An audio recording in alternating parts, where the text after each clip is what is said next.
Hello everyone, welcome to my channel. चलिए आज अपन पढ़ेंगे हाइड्रोजन चैप्टर। इसमें खाली अपन आज देखेंगे हाइड्रोजन वाला पूरा टॉपिक। ठीक है, चलिए स्टार्ट करते हैं। देखो, hydrogen has a simple atomic structure among all the elements. अपन सभी को मालूम है कि हाइड्रोजन का कैसा होता है, सिंपल एटॉमिक स्ट्रक्चर होता है। ठीक है, और it consist of one proton.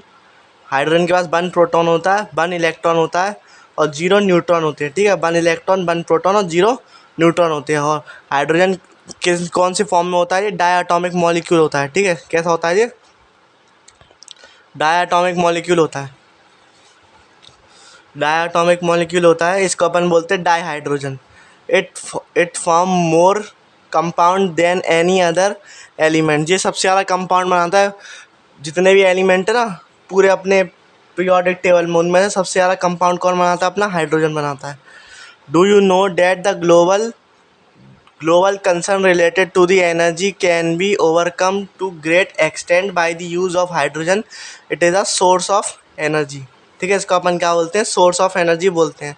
अब बात करते हैं अपनी पोजीशन ऑफ हाइड्रोजन। देखो, position of hydrogen upon periodic table में फिक्स नहीं बता सकते, क्योंकि ये अपनी कुछ प्रॉपर्टी एस ब्लॉक की तरह करता है शो। ठीक है, कुछ प्रॉपर्टी अपनी ग्रुप 17 की तरह, हेलोजन फैमिली की तरह भी शो करता है। ठीक है, उससे पहले मैं आपको ये बता दूं कि इस चैप्टर में से कितने सवाल आते हैं। तो आप देख सकते हैं कि देखो, 2020 में आपको एक सवाल पूछा गया था, 2021 में आपको एक सवाल पूछा गया था, 2022 में एक सवाल पूछा गया था और 2023 में एक सवाल पूछा गया था। तो आप इस चैप्टर की इंपॉर्टेंस समझें। ज़्यादा बड़ा चैप्टर नहीं है और काफ़ी छोटा चैप्टर है, और ये आपको 4 नंबर दिलवा सकता है। इसलिए आप इसकी NCERT 2 से 3 बार भी पढ़ोगे तो भी आपको काफ़ी लाइनें इसकी क्लियर होती चली जाएंगी। ठीक है, चलिए अपन आगे बढ़ते हैं। Hydrogen is the first element in the periodic table, ये सबको मालूम है, पर अपन इसकी क्या पोजीशन फिक्स नहीं बता पाए। ठीक है, क्योंकि इसकी कुछ प्रॉपर्टी जो है एस ब्लॉक से मिलती हैं, फर्स्ट ग्रुप से, और कुछ प्रॉपर्टी इसकी किससे मिलती हैं? कुछ प्रॉपर्टी अपनी मिलती हैं ग्रुप 17 वाले से। तो देखते हैं अपनी कौन कौन सी प्रॉपर्टी एस ब्लॉक की है, कौन कौन सी प्रॉपर्टी अपनी हेलोजन कंपाउंड की है। देखो, hydrogen as electronic configuration 1s1। ठीक है, हाइड्रोजन की जो इलेक्ट्रॉनिक कन्फिग्रेशन है वो क्या है? 1s1 है। ठीक है, तो ये अपना 1s1 है ना, तो ये आपका जो इलेक्ट्रॉनिक कन्फिग्रेशन है किस कैसा है? अपना अल्कली मेटल जैसा है, which belongs to the first group of periodic table. जो अपना अल्कली मेटल्स होते हैं ना, first group of periodic table में आते हैं। ठीक है, वो अपने किस में आते हैं? First group of periodic table में आते हैं। First group of periodic table which belongs on the other hand halogens with NH2 NP5 configuration belonging to the 17 group। It is short by 1 electron। अगर देखो, ये अपना हाइड्रोजन है। ठीक है, इसमें अपना एक इलेक्ट्रॉन हो, एक इलेक्ट्रॉन अगर ये रिलीज़ कर दे तो ये अपना किस केस है? मोनोवैलेंट आयन बना रहा है ना, मोनोवैलेंट आयन। ठीक है, मोनोवैलेंट आयन बना रहा है, तो ये अपना किसकी तरह शो करेगा? अल्कली मेटल की तरह। ठीक है, अल्कली मेटल की तरह। और अपना एक इलेक्ट्रॉन जो ले ले, ठीक है, तो अपना डुप्लेट कंप्लीट करने में इसको एक ही इलेक्ट्रॉन तो चाहिए, क्योंकि इसकी कन्फिग्रेशन क्या है?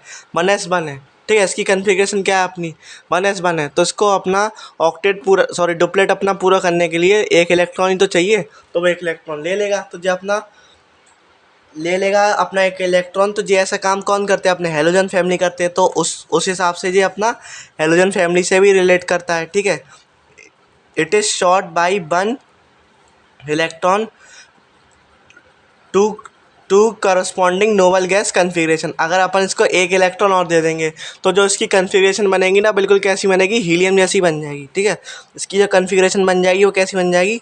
हीलियम जैसी बन जाएगी। और देखो, therefore resemblance to alkali metal which loses 1 electron to form the unipositive। जैसे मैंने आपको बताया, यूनिपॉजिटिव आयन, और एज वेल एज ये एक इलेक्ट्रॉन गेन भी कर सकता है, तो वो यूनिनेगेटिव आयन बन जाएगा। ठीक है, तो वो क्या बन जाएगा? यूनिनेगेटिव आयन बन जाएगा। अब देखो, लाइक अल्कली मेटल्स, ठीक है, हाइड्रोजन फॉर्म ऑक्साइड, हैलाइड और सल्फाइड। ठीक है, जैसे अपने अल्कली वाले हैलाइड बना सकते हैं, सल्फेट बना सकते हैं, ऑक्साइड बना सकते हैं, तो ऐसे ही अपना क्या बना सकता है? हाइड्रोजन भी बना सकता है। ठीक है, और अपन बात करें तो however unlike alkali metal इसकी जो अपनी वेरी हाई आयोनाइजेशन एंथैल्पी होती है। तो ये वाली प्रॉपर्टी अपनी किससे मैच करेगी? ये वाली प्रॉपर्टी हाई आयोनाइजेशन एंथैल्पी, ये तो बात आपको पता होगी ना। जो अपनी आईपी होती है पीरियड में आने में तो बढ़ती है और ग्रुप में आने में क्या होती है? घटती है। ठीक है, जब अपन पीरियड में जाते हैं, ठीक है, जब अपन ऐसे ऐसे जाते हैं पीरियड में, जब जाते हैं तब तो बढ़ती है अपनी, और डाउन द ग्रुप जाते हैं तो घटती है। तो इसीलिए अपनी सब अपन को मालूम सबसे ज़्यादा आयोनाइजेशन एंथैल्पी किसकी होगी? हैलोजन वाले की होगी। तो इसीलिए इसकी जो एंथैल्पी है, आयोनाइजेशन एंथैल्पी, वो हाई होती है। पर ये मेटालिक कैरेक्टर शो नहीं करता। ठीक है, ये मेटालिक कैरेक्टर क्या नहीं करता? शो नहीं करता। Does not show metallic characteristics under normal condition. ठीक है, ये क्या करता है? Does not show normal metallic characteristic under normal condition. ये बात आपको ध्यान रखनी है। और ये अपना हेलोजन से कैसे मिलता है? एक तो देखो, हेलोजन जैसे कि अपना F2 है, Cl2 है, Br2 है, डायटोमिक स्ट्रक्चर बनाती है। ऐसे ही अपना जो हाइड्रोजन है वो भी अपना डायटोमिक स्ट्रक्चर बनाता है। ठीक है, it combines with the molecules to form hydride और and also form the large number of covalent compound. जैसे कि अपने जो हेलोजन है वो अपने क्या large number of covalent compound बनाते हैं, ऐसे ही अपना हाइड्रोजन भी कोवेलेंट कंपाउंड बनाता है, हाइड्राइड बनाता है, डायटोमिक मॉलिक्यूल बनाता है, जैसे कि अपने हेलोजन बनाते हैं। तो ये कुछ ऐसी प्रॉपर्टी हैं जो कि इसकी उससे मिलती हैं। और अपन बात करें रिएक्टिविटी की, तो इसकी रिएक्टिविटी हेलोजन के कंपैरिजन में कम होती है। ठीक है, इसकी जो रिएक्टिविटी होती है वो हेलोजन के कंपैरिजन में क्या होती है? कम होती है। इसकी जो रिएक्टिविटी होती है वो हेलोजन के कंपैरिजन में क्या होती है? कम होती है। ये बात आपको ध्यान रखनी है। अब अपन चलते हैं आगे। In spite of the fact that hydrogen to be certain extend resemble both, वो दोनों को रिजेंबल करता है। इस वजह से हाइड्रोजन की अभी तक अपन को प्लेस नहीं मालूम कि कहाँ रखें। इस वजह से आप देखा होगा आपने ज़्यादातर पीरियोडिक टेबल के बीच में रख देते हैं। इधर अपना ग्रुप बना है, इधर आपका ग्रुप 2 है, तो किसी कहीं बीच में रख देते हैं उसको, क्योंकि उसकी अभी तक अपन सही प्लेस डिसाइड नहीं कर पाए हैं। ठीक है, अब अपन चलते सीधे डाईहाइड्रोजन वाले टॉपिक पे। इस वीडियो में खाली अपन डाईहाइड्रोजन वाले टॉपिक तक करेंगे, फिर अगले में आगे वाला देखेंगे। तो देखो, डाईहाइड्रोजन मोस्ट अबंडेंट एलिमेंट है। ठीक है, most abundant element in the universe, जो कि अपना 70% ऑफ टोटल मास कवर करता है। ठीक है, 70% ऑफ टोटल मास क्या करता है? कवर करता है। It is the principal element in the solar atmosphere. The giant planet Jupiter, Saturn, इन सब में मोस्टली क्या भरी होती है? हाइड्रोजन ही हाइड्रोजन होती है। ठीक है, और हाइड्रोजन काफ़ी जगह इस्तेमाल होती है। इस वजह से हाइड्रोजन बहुत इंपॉर्टेंट चीज़ है आपकी में। अपन बात आइसोटोप ऑफ हाइड्रोजन की। देखो, आइसोटोप ऑफ हाइड्रोजन 3 टाइप के होते हैं, प्रोटियम, ड्यूटेरियम, ट्रिटियम। ठीक है, अब देखो, जो अपना ट्रिटियम है, ये अपना कैसा होता है? रेडियो एक्टिव होता है। ठीक है, ये अपना कैसा होता है? Radio active. और कोई पूछेगा इन सब में से आप ये बताओ कि मोस्ट अबंडेंट वाला कौन सा आइसोटोप है, तो आपको ध्यान रखना है कि प्रोटियम है। ठीक है, मोस्ट अबंडेंट कौन सा? प्रोटियम है, ड्यूटेरियम नहीं है। ये बात आप ध्यान रखना। और ये अपना रेडियो एक्टिव होता है, इस वजह से ये low energy beta particle emit करता है। ठीक है, low energy beta particle emit करता है। कौन? ये tritium low energy beta negative particle emit करता है। और ये आपका नीट 2021 में पूछ चुके हैं सवाल को, इसलिए आपको ध्यान रखना है। आपसे पूछा है कि इसमें न्यूट्रॉन कितने हैं, तो देखो इसमें न्यूट्रॉन कितने आएंगे? 0, इसमें कितने आएंगे? 1, और इसमें कितने आएंगे? 2।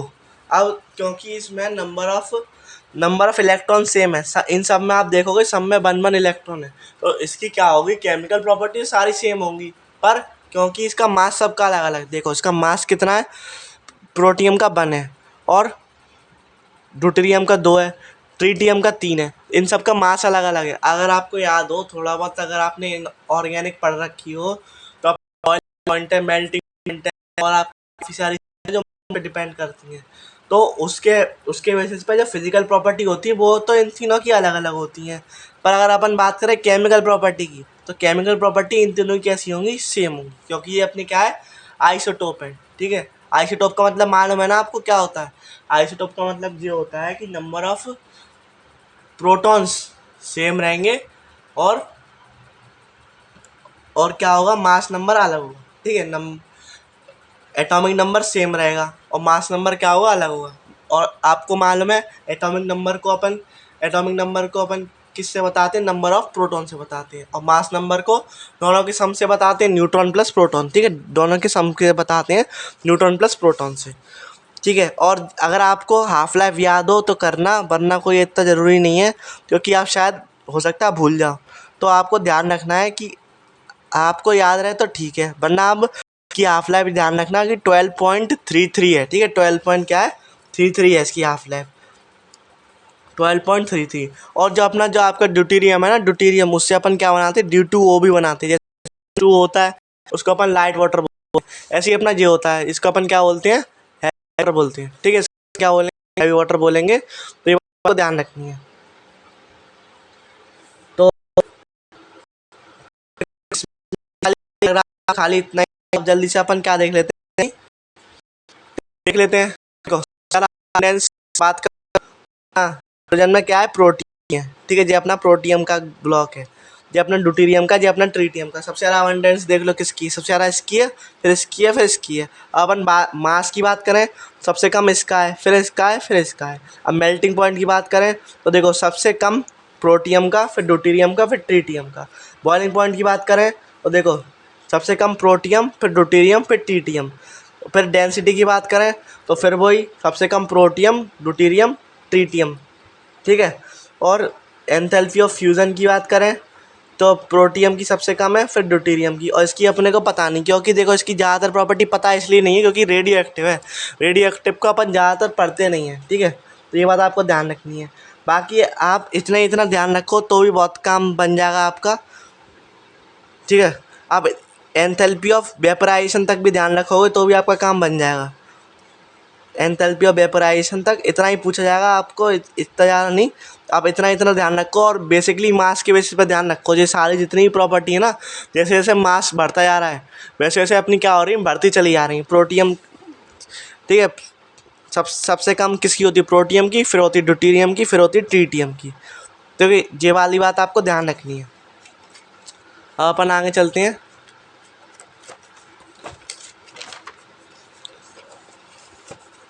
Since isotope have same electronic configuration almost same, देखो मैंने बताई ना आपको, जितने भी आइसोटोप होते हैं उन सब की कैसी होती है, सेम केमिकल प्रॉपर्टी होती है। The only difference in this rate of reaction mainly due to their different enthalpy of bond dissociation, ठीक है, different enthalpy of bond dissociation की वजह से इनमें क्या आता है, रेट ऑफ रिएक्शन में मेन डिफरेंस आता है। और इन सब की क्या होती है, फिजिकल प्रॉपर्टी सबकी अलग अलग होती है। अपन बात करें आइसोटोप की, सब केमिकल प्रॉपर्टी क्या होती है, सेम होती है। अब अपन आगे चलते हैं, प्रिपरेशन ऑफ हाइड्रोजन पे बात हैं, ठीक है। Preparation of hydrogen laboratory method से देखते हैं। देखो सबसे पहले अपन बात करेंगे जिंक में। देखो जिंक में अपन एक बार एसिड से कराएंगे, एक बार बेस से कराएंगे, दोनों से अपनी क्या बनती है, हाइड्रोजन गैस बनती है, ठीक है, दोनों से क्या बनती है, हाइड्रोजन गैस बनती है। बस आप ध्यान रखना है कि इसमें अपन क्या ले रहे हैं, डाई ले रहे हैं, और इसमें अपन एक्वस सॉल्यूशन ले रहे हैं, अपन सॉल्यूशन ले रहे हैं, इसमें अपन एक्वस सॉल्यूशन ले रहे हैं। और इसका प्रोडक्ट क्या बनना है, जब अपन बेस से बना रहे हैं तो अपना बनना है सोडियम जिंकेट, ठीक है, sodium zincate plus H2, sodium zincate plus H2 बन रहा है। क्या बनना है, एक बार फिर से रिपीट कर दे रहा हूँ, जिंक प्लस कोई सा भी acid gives Zn2 plus plus hydrogen. अब अपन बात करते हैं zinc plus NaOH gives sodium zincate plus hydrogen, ठीक है। अपन आगे चलते हैं, commercial production of dihydrogen. Commercial production of dihydrogen, the commonly use process of outline below, electrolysis of acidified water using platinum electrode, ठीक है। इलेक्ट्रोलिसिस वाला आपने chapter पढ़ रखा होगा, ठीक है, तो आपको मालूम है इलेक्ट्रोलिसिस का मतलब क्या होता है। इलेक्ट्रोलिसिस का मतलब ये होता है कि अपन कन्वर्ट कर रहे हैं उसको electrical energy into chemical energy, ठीक है। तो ये वाली अपनी एक प्रोसेस होती है कि H प्लस और OH माइनस के बीच में OH, ठीक है, एक जगह तो अपना जाएगा OH माइनस, एक जाएगा अपना H प्लस। देखो H प्लस जो अपना जाता है ना, वो जाता है कैथोड पे, और OH माइनस जो जाता है वो जाता है अपना किस पे, एनोड पे।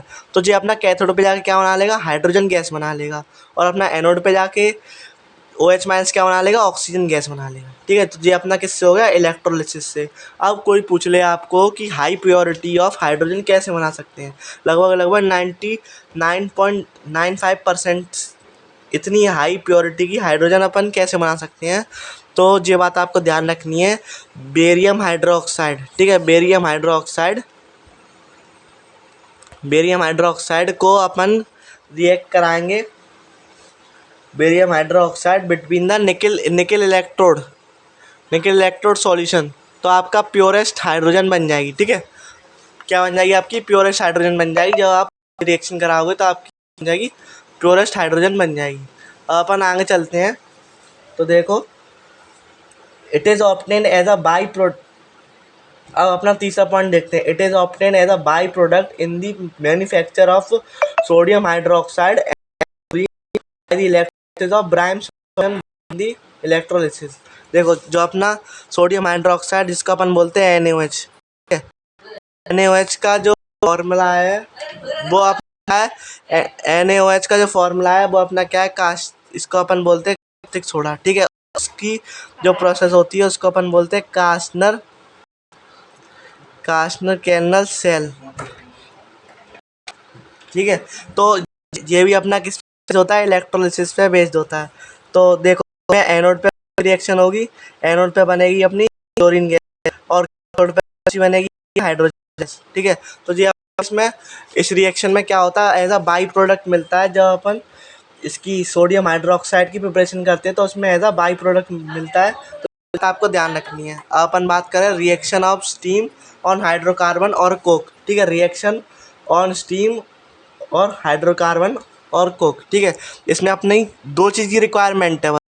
जब आप स्टीम रिएक्शन करते हैं हाइड्रोकार्बन से और कोक से तो दो चीज़ की रिक्वायरमेंट होती है, एक तो टेम्परेचर की, एक अपनी कैटलिस्ट की। अब अपन बात करते हैं, देखो हाइड्रोकार्बन की अपनी रिएक्शन है मीथेन प्लस वाटर, कितने टेम्परेचर पे, 1270 केल्विन पे एज ए कैटलिस्ट यूज करते हैं। अपना वो क्या बनता है, रिएक्शन CO प्लस H2। ठीक है, CO प्लस H2 को अपन क्या बोलते हैं, एक तो वाटर गैस बोलते हैं, ठीक है, वाटर गैस बोलते हैं, और एक अपनी सिंथेसिस गैस बोलते हैं, क्योंकि ये जब आप इसके यूज़ पढ़ोगे तो उसमें एक आपकी रिएक्शन दे रखी है। तो ये अपनी जो वाटर गैस होती है ये अपनी मिथेनॉल बनाने के काम में आती है, इस वजह से इसको अपन सिंथेसिस गैस भी बोलते हैं। ठीक है, अपन चलते हैं आगे, देखते हैं। देखो कोल गैस्ट्रिफिकेशन किसको बोलते हैं, कोल गैस्ट्रिफिकेशन जब अपना सीधे जो कोल को स्टीम से पास कराते हैं और कितने केल्विन पे, 1270 केल्विन पे, तो इसमें भी अपना क्या बन जाता है,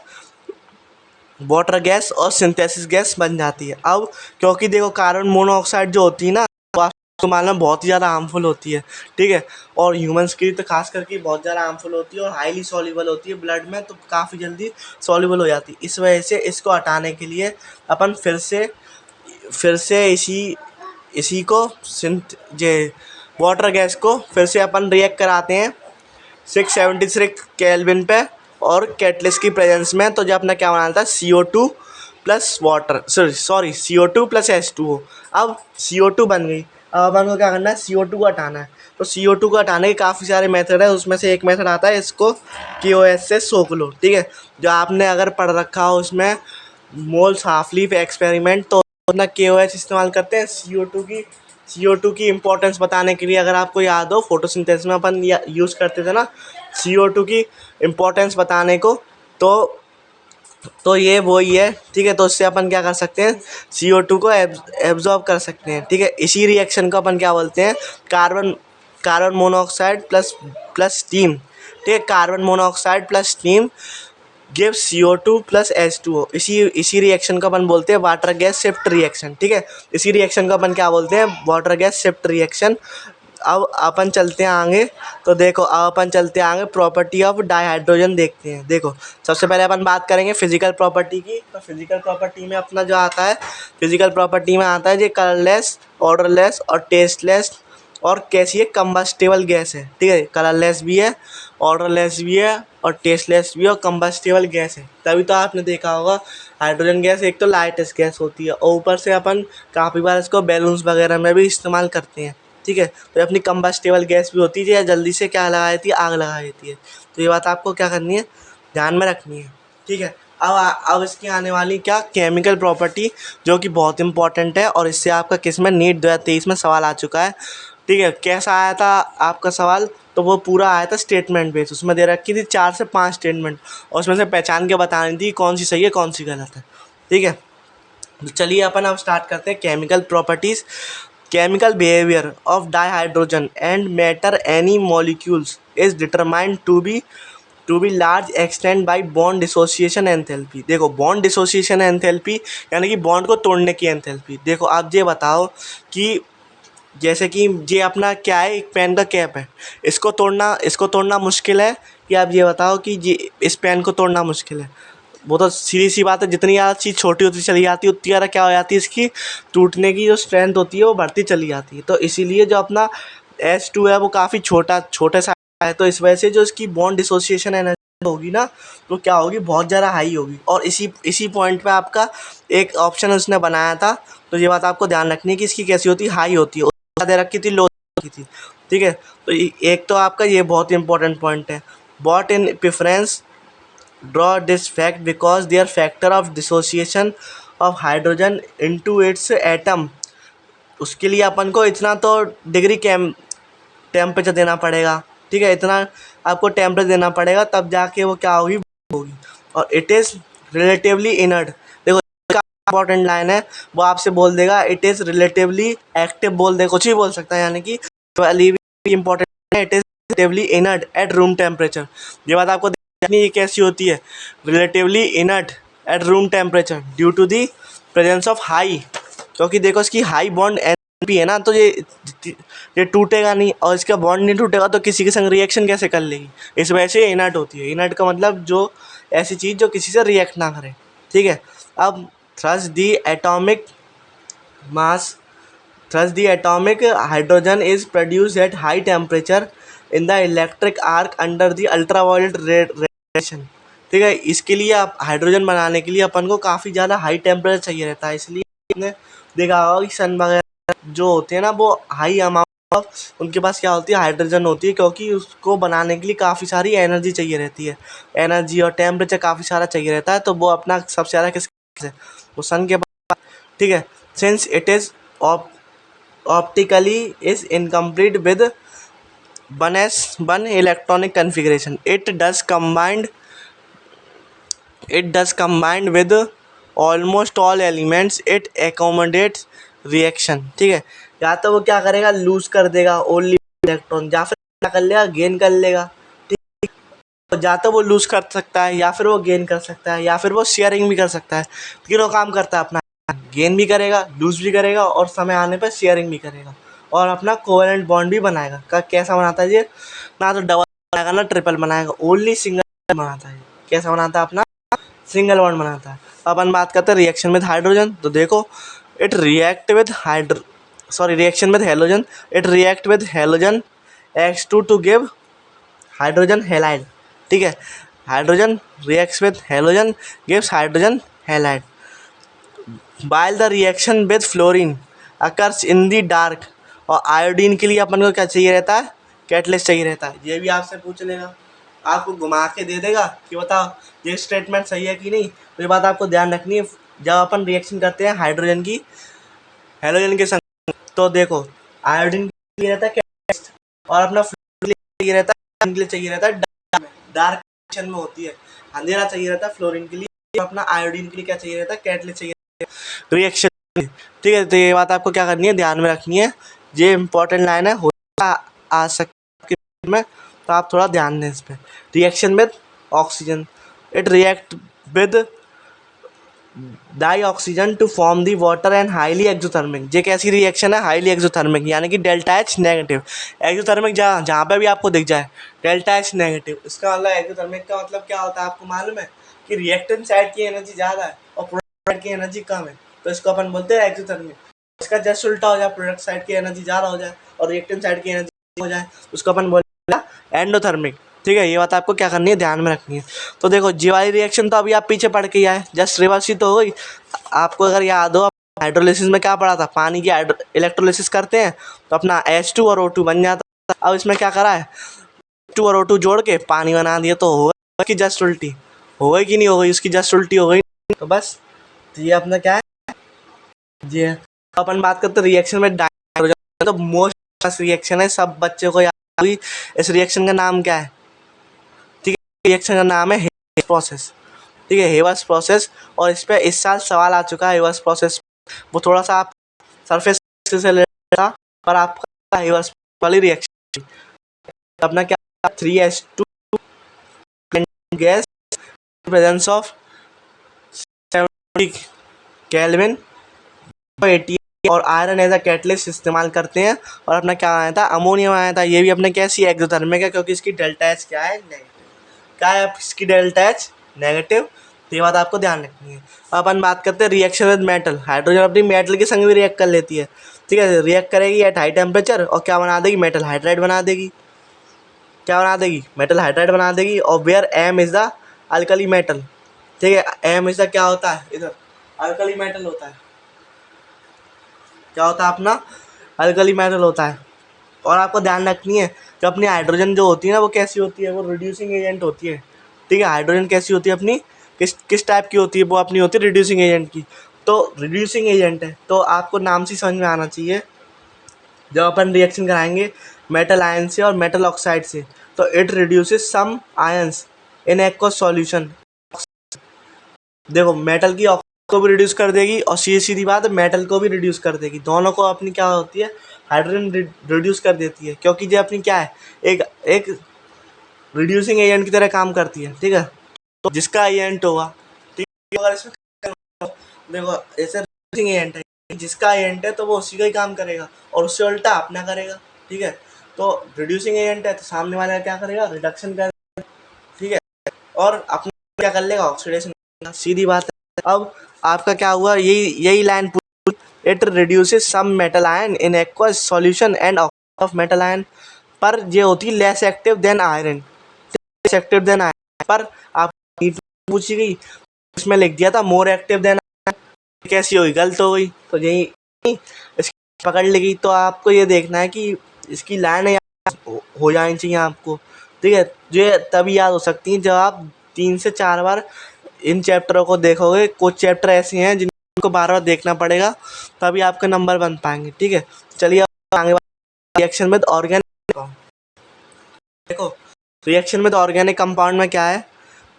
react with organic compound in the presence of catalyst. ठीक है, जितने भी रिएक्शन करते हैं ऑर्गेनिक कंपाउंड के संग, तो ये कैटलिस्ट की प्रेजेंस में करती है। हाइड्रोजनेटेड प्रोडक्ट और कमर्शलाइजेशन इम्पोर्टेंस, जैसे कि अपना हाइड्रोजिनेशन ऑफ वेजिटेबल ऑयल। निकल एज अ कैटलिस्ट इस्तेमाल करते हैं एडिबल फैट्स वगैरह बनाने के लिए और वनस्पति घी वगैरह बनाने के लिए। ये वाला पॉइंट भी आपका पूछा गया है।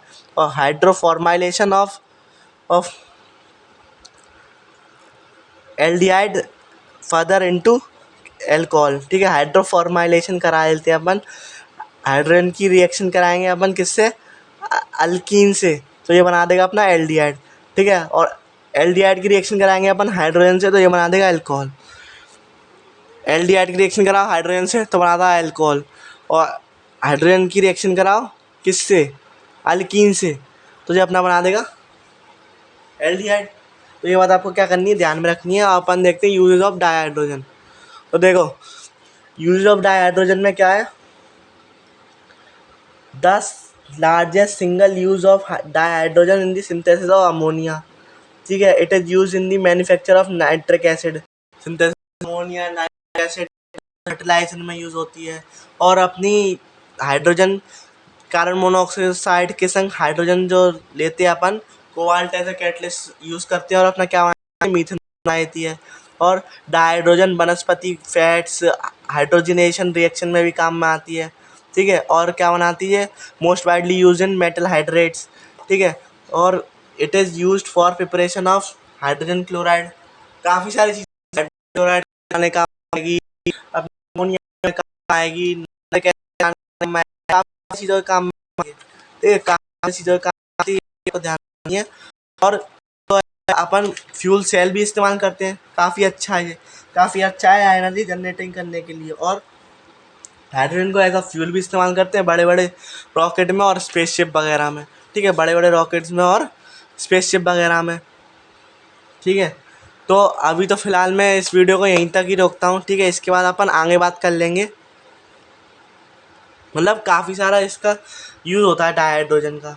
तो आप एक बार और देख लेना इस यूज़ को। It does not produce any pollution, ये कोई पॉल्यूशन नहीं, इको फ्रेंडली होती है और release greater energy per unit mass in comparison to gasoline और अदर फ्यूल्स। ठीक है, सारी एनर्जी निकालता है इन कंपैरिजन टू गैसोलीन यानी कि पेट्रोलियम और क्या नाम है, और अदर फ्यूल जो भी होते हैं सीएनजी वगैरह होते हैं, उनसे भी अच्छी मानी जाती है और के कंपैरिजन में। ठीक है, इसी के मैं इस वीडियो को यहीं एंड करता हूँ। ठीक है, ये आपका क्या था, टॉपिक नंबर 7 था।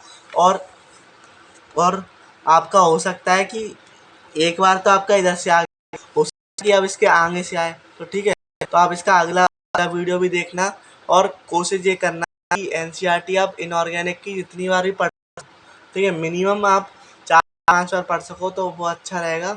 और अगर आपको कहीं से एनसीईआरटी मिल जाए तो और भी अच्छा रहेगा, ताकि आपकी अच्छे से प्रैक्टिस हो जाएगी। ठीक है, और अगर आप बायोलॉजी की प्रैक्टिस करनी है तो मैं आपको बता देता हूँ। आप सभी जानते होंगे अनमोल शर्मा सर को। ठीक है, वो अपना क्या कराते हैं, बायोलॉजी कराते हैं। ठीक है, बायोलॉजी पढ़ाते हैं। तो वो 23 तारीख से शायद अपना एक क्वेश्चन का बैच लॉन्च कर रहे हैं। ठीक है, उसमें क्या कराएंगे, फ्री ऑफ कॉस्ट आपको स्पेशल क्लास पे क्वेश्चन आ जाएंगे चैप्टर, उससे जितने पॉसिबल एनसीईआरटी से क्वेश्चन बन सकेंगे, जितना भी आपका क्वेश्चन बन सकेगा एनसीईआरटी लाइन टू लाइन, वो आपको कराएंगे। ठीक है, और उससे आपकी काफ़ी अच्छी प्रैक्टिस हो जाएगी और काफ़ी अच्छी आपकी पकड़ भी बन जाएगी एक चैप्टर पे। तो आप उसको एनसीईआरटी पढ़ के जाएं और आप उसको पेपर लगाएं, तो उसमें आपको काफ़ी फ़ायदा मिलेगा। ठीक है, और आप सभी ने अपना रिजल्ट ज़रूर चेक कर लिया होगा। अगर आपके मार्क्स अच्छे आ रहे हैं और आप इस साल मेडिकल कॉलेज में जाने वाले हैं तो आप सभी को ऑल द बेस्ट। और अगर आप ड्रॉप ले रहे हैं फिर से, तो आप अच्छे से पढ़ाई करें और एनसीईआरटी पे फुल ऑन फोकस करें, क्योंकि आपका पूरा पेपर एनसीईआरटी से ही आता है। ठीक है, तो इसी के संग अपन इस वीडियो को एंड करते हैं, मिलते हैं अगली वीडियो में। तब तक के लिए पढ़ाई करते रहें। All the very best.